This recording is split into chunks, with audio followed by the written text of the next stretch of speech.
आज जो सबसे बड़ी खबर अब तक की है वो ये है कि एक ही दिन में डॉलर ने यूं परवाज पकड़ी है कि काबू में नहीं आ रहा है और इस वक्त 285 रुपए इंटरबैंक में कीमत पहुंच चुकी है। वही दावे वो वादे जो कहा गए कि इसाक डार साहब आएंगे और मिफ्ता इस्माइल साहब जो काबू नहीं कर पाए हैं, सूरत हाल काबू में हो जाएगी।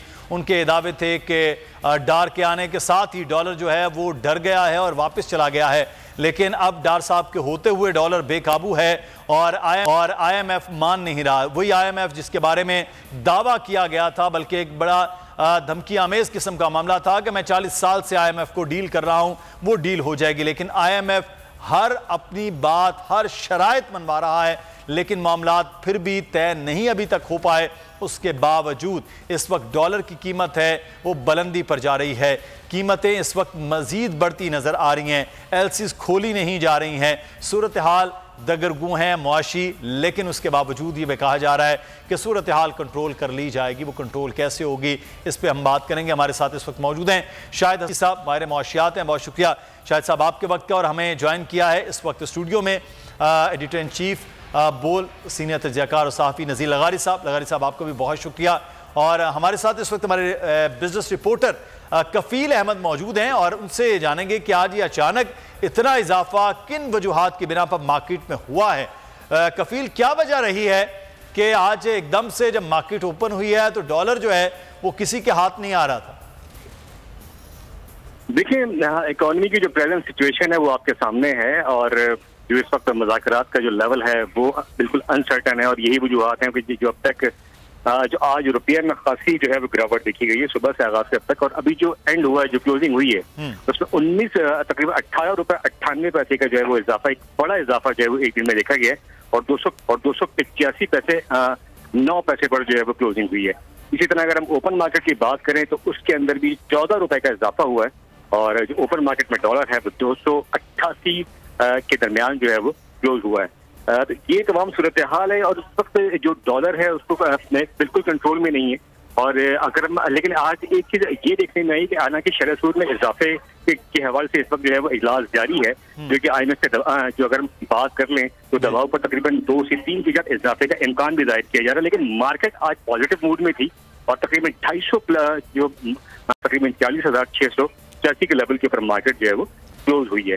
मार्केट सेंटिमेंट तो पॉजिटिव था, लेकिन एक ये है कि अगर शरह सूद में इजाफा तो होता है तो उसके बाद देखा जाए कि मार्केट पे क्या इम्पैक्ट आता है। लेकिन डॉलर इस वक्त तेजी के साथ बढ़ रहा है और जो माहिरीन से हमारी बात हुई उनको यही कहना है कि अनसर्टेनिटी जो है वो जारी रहेगी और जब तक ये मुज़ाकरात किसी हतमी लेवल पे नहीं पहुंच पाते तो उसके बाद जो है वो डॉलर का रेट सामने आ सके। तो ये बहुत शुक्रिया कफील, आप हमें मार्केट की आगाह कर रहे थे, क्या सिचुएशन रही है।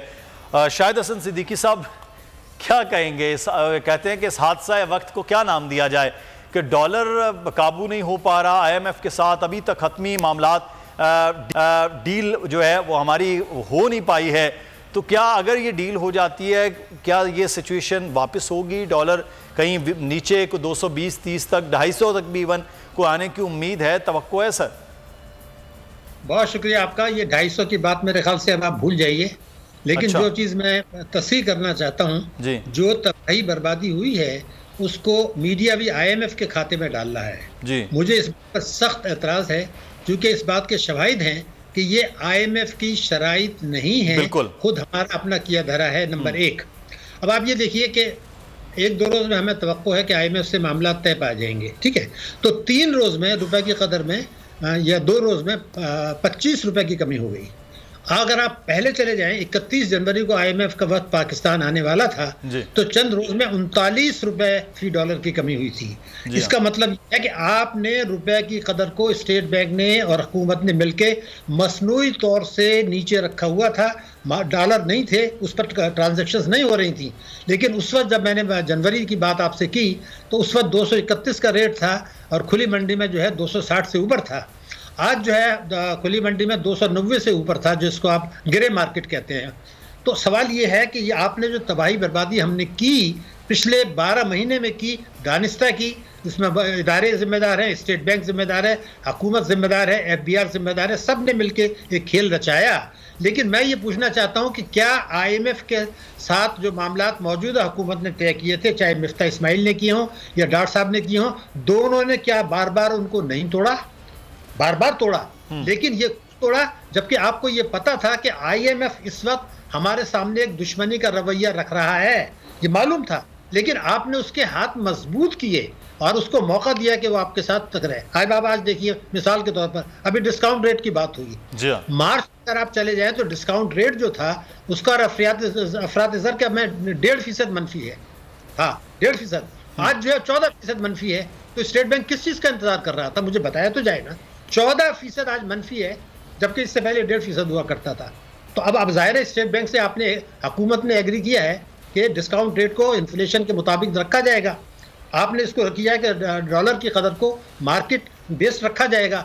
आप मुतवाजी मार्केट रख के अपने पॉलिसियों के जरिए अफरात-ए-ज़र बढ़ाते रहे, तो जो कुछ हो रहा है मार्केट एडजस्ट कर रही है, उसका मुंतकी नतीजा है। उसकी जिम्मेदारी हुकूमत पर है, उसके बाद स्टेट बैंक के ऊपर है, FBI के ऊपर है, स्मगलिंग रोकने नहीं जिन्होंने रोका उनके ऊपर है, उन सियासतदानों के ऊपर है जो कि नारे लगा रहे हैं कि पाकिस्तान जो है वो दिवालिया होने वाला है, और उस वजीर दिफा के ऊपर है जो ये कहता है कि मैं दिवालिया मुल्क में रह रहा हूँ, खुदा के गजब से डरे। आप दुनिया को क्या मैसेज दे रहे हैं?